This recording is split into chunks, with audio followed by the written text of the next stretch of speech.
আসসালামু আলাইকুম। চীনের শক্তিমত্তাকে শুধু মার্কিন যুক্তরাষ্ট্র, জাপান বা অস্ট্রেলিয়ার মতো বৃহৎ শক্তিগুলোই নয়, আশেপাশের অন্যান্য দেশও সন্দেহ ও ভীতির চোখে দেখছে। এ খবর আমাদের অনেকেরই খুব বেশি জানা নেই, অথবা জানা থাকলেও বিষয়টাকে খুব একটা গুরুত্বের সাথে নেই না। কিন্তু এসব দেশের সাথে চীনের সম্পর্ক যথেষ্ট খারাপের দিকে যাচ্ছে। বিডিভিউস ইনফোটেইনমেন্টে স্বাগত জানাচ্ছি, আমি সাবরিনা কাজী।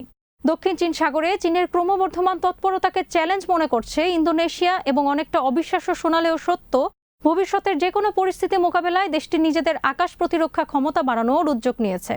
ইন্দোনেশিয়ার মতো দেশও যেন রণপ্রস্তুতি নিচ্ছে।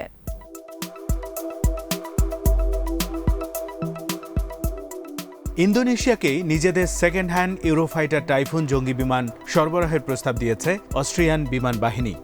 2002 সালে তারা এসব বিমান সংগ্রহ করেছিল।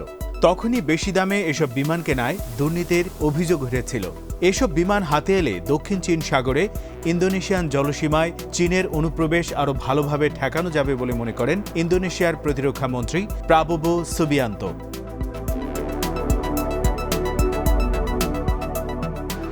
তবে সমস্যা দেখা দিয়েছে বিমানগুলোর দাম নিয়ে।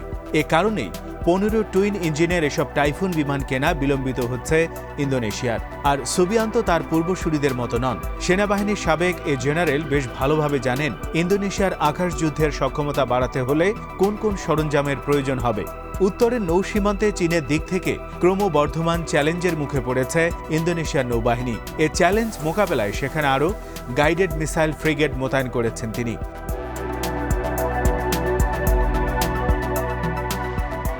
নিজেদের আক্রমণের আওতা কমিয়ে আনার লক্ষ্যে 2014 সালে সুমাত্রা দ্বীপে ঘাঁটি গেড়েছিল ইন্দোনেশিয়ার নৌবাহিনী। সম্প্রতি তাদের জঙ্গি বিমানগুলো পৌঁছে গেছে জাভা সাগরের পশ্চিমাঞ্চল এবং নতুনা দ্বীপপুঞ্জের চারপাশের জলসীমায়। একে দেখা হচ্ছে ইন্দোনেশিয়ার এ যাবৎকালের সবচাইতে বড় রণনৌকৌশলের একটি হিসেবে।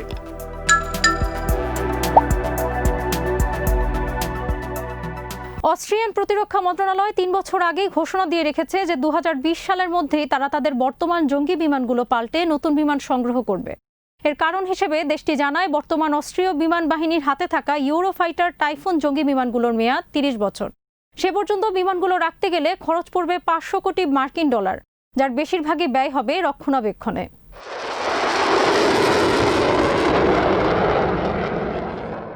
ইন্দোনেশিয়া যদি অস্ট্রিয়ার কাছ থেকে ইউরোফাইটার টাইফুন জঙ্গি বিমানগুলো কেনে, তাহলে তা হবে তাদের বিমান বাহিনীতে জঙ্গি বিমান বহরের তৃতীয় সারি। বর্তমানে তাদের হাতে আছে রাশিয়ার তৈরি 16টি মাল্টিরোল SU-2730 জঙ্গি বিমানের একটি বহর এবং আমেরিকায় নির্মিত 3টি লকহিড মার্টিন F-16 আরেকটি বহর। শেষের বহরটি সম্প্রতি দক্ষিণ চীন সাগরের আকাশে টহল দেয়।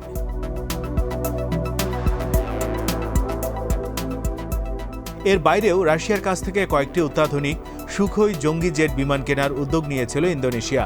তবে রাশিয়ান জেট বিমান ও মিসাইল কিনলে আমেরিকার নিষেধাজ্ঞা আসতে পারে, এমন আশঙ্কায় উদ্যোগটি এখন অচল হয়ে আছে।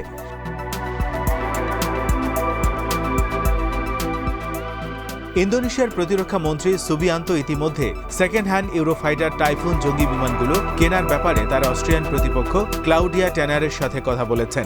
যদি বিক্রি চূড়ান্ত হয়, তাহলে আশা করা হচ্ছে ইউরোফাইটার টাইফুন জঙ্গি বিমানগুলোকে ট্রান্স 3-তে মানে উন্নীত করা হবে। আর তাহলে বিমানগুলো আকাশ ভূমি উভয় ক্ষেত্রেই হামলার সক্ষমতা অর্জন করবে।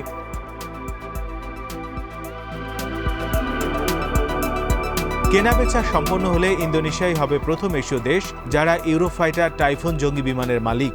ইউরোপ ও মধ্যপ্রাচ্যের 9টি দেশের বিমান বাহিনীতে এ ধরনের 5 শতাধিক জঙ্গি বিমান রয়েছে।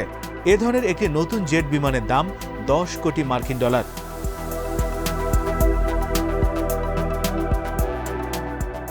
কোনো বিশ্লেষক ইন্দোনেশিয়ার ইউরোফাইটার টাইফুন জঙ্গি বিমান সংগ্রহকে দেখছেন অন্তর্বর্তীকালীন সংগ্রহ হিসেবে।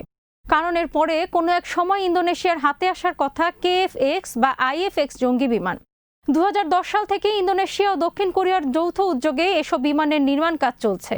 এ কাজ করে চলছে কোরিয়ান অ্যারোস্পেস ইন্ডাস্ট্রিজ এবং PT দিরগান্তারা।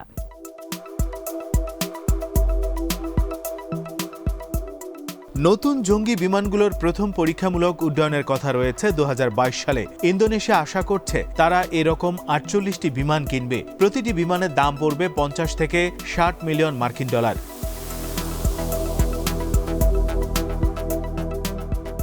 টাইফুনের দিকে চোখ পড়ার আগে ইন্দোনেশিয়ান মন্ত্রীর নজর কাড়ে ফ্রান্সের উদ্ভাবিত ডাসাল্ট রাফায়েল মাল্টিরোল জঙ্গি বিমান। এর আগে ব্রিটেন, ইটালি, স্পেন ও জার্মানির সাথে অংশীদারিত্বের ভিত্তিতে ইউরোফাইটার নির্মাণ কর্মসূচি চালিয়েছিল ফ্রান্স। কিন্তু শরিকদের সাথে বিরোধে ওই কর্মসূচি ভেস্তে গেলে ফ্রান্স নিজের জন্য উদ্ভাবন করে ডাসাল্ট রাফায়েল মাল্টিরোল জঙ্গি বিমান।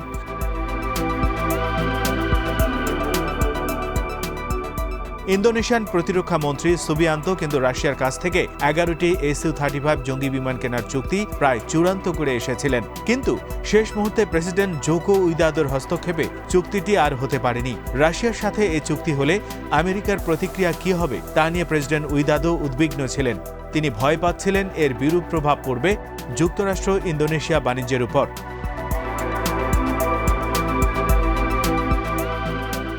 তবে আপডেটেড F-16V কিনতে গিয়ে সুবিয়ান্তোকে কোনো রকম মার্কিন চাপের মুখে পড়তে হয়নি। 1970-এর দশকের গোড়ার দিকে উদ্ভাবিত এক ইঞ্জিনের এ জঙ্গি বিমান 76টি শত্রু বিমানকে গুলি করে ভূপাতিত করেছে, আর নিজে ভূপাতিত হয়েছে একবার।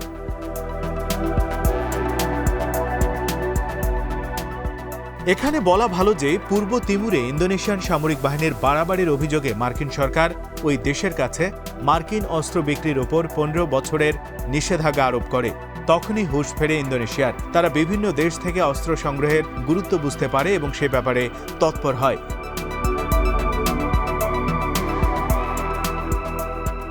এমন অবস্থায় মার্কিন পররাষ্ট্র দপ্তরের অযাচিত এক সিদ্ধান্তের মাঝে যা কি বুঝতেই পারছেন না প্রতিরক্ষা বিশেষজ্ঞরা। ওই সিদ্ধান্তে ইন্দোনেশিয়াকে $200 কোটি দামে 8টি Bell Boeing MV-22 Osprey tilt rotor transport plane এবং এর সরঞ্জাম কেনায় সম্মতি দেওয়া হয়েছে। এতে উভচর অভিযানে সহায়ক ও ত্রাণবাহী বিমান হিসেবে অস্প্রের গুণপনা বয়ান করা হলেও সিদ্ধান্তটি সবাইকে বিস্মিত করে, কারণ প্রতিরক্ষা মন্ত্রীর উইশ লিস্ট বা কাঙ্ক্ষিত সামরিক সরঞ্জামের তালিকায় এই বিমানের নাম কখনই ছিল না। ফলে ইন্দোনেশিয়ান প্রতিরক্ষা মন্ত্রণালয়ের সেক্রেটারি জেনারেল সাবেক এয়ার মার্শাল দন্নি তাফুফান্তো জানিয়ে দেন, অস্প্রে বিমান কেনার কোনো পরিকল্পনা ইন্দোনেশিয়ার নেই।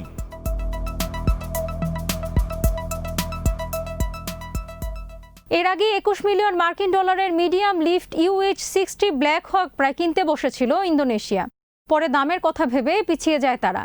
এর বদলে সেনাবাহিনীকে 15টি Russian Mi-17 V5 transport workhorse বিমান কিনে দেওয়ার কথা ভাবছে সরকার। এগুলোর দাম মার্কিন ব্ল্যাক হকের 3 ভাগের 1 ভাগ আর সৈন্য পরিবহন ক্ষমতা দ্বিগুণ।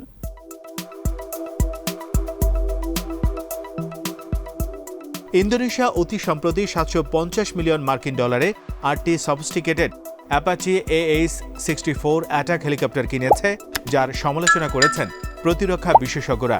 একইভাবে তারা সমালোচনা করেছেন 100টি জার্মান লিওপার্ড ট্যাঙ্ক কেনার ব্যাপারেও। বলেছেন, বেশিরভাগ রাস্তা ও সেতুর পক্ষে এসব ট্যাঙ্কের ভার বহন করা সম্ভব হবে না।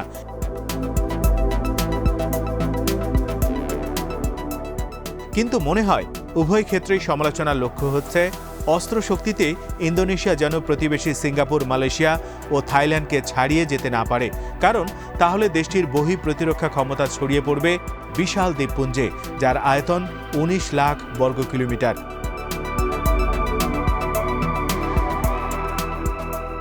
যদিও করোনা অতিমারির কারণে সাম্প্রতিক মাসগুলোতে ইন্দোনেশিয়ার সামরিক ব্যয় সাময়িকভাবে সংকুচিত করা হয়েছে, কিন্তু দক্ষিণ চীন সাগরে চীনের ক্রমবর্ধমান আগ্রাসী তৎপরতা ইন্দোনেশিয়াকে বাধ্য করছে তার সমুদ্র সীমা রক্ষায় আরও বেশি করে নজর দিতে।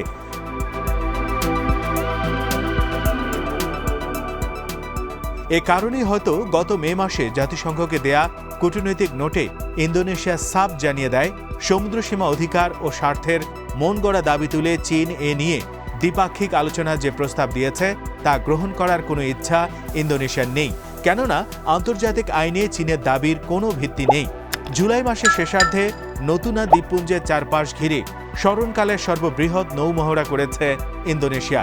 এতে অংশ নেয় 29টি রণতরী, 19টি জঙ্গি বিমান ও মেরিন ল্যান্ডিং ক্রাফট।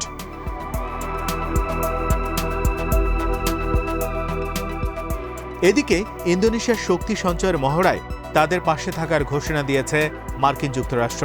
মার্কিন প্রতিরক্ষা মন্ত্রী মার্ক এসপার যে কোনো সময় ইন্দোনেশিয়া সফরের ঘোষণা দিয়েছেন।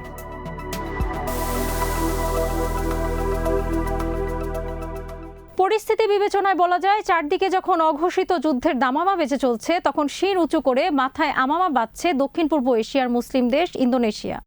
সময় বলে দিবে কত দূর যাবে বা যেতে পারবে দেশটি। আজ এখানেই শেষ করছি। সমরাষ্ট্র, প্রতিরক্ষা, কূটনীতির নানা তথ্য জানতে চোখ রাখুন বিডিভিউজ ইনফোটেইনমেন্টে। চ্যানেলটি ভালো লাগলে সাবস্ক্রাইব করুন। আমাদের ওয়েবসাইট bdviews.net ভিজিট করুন। আল্লাহ হাফেজ।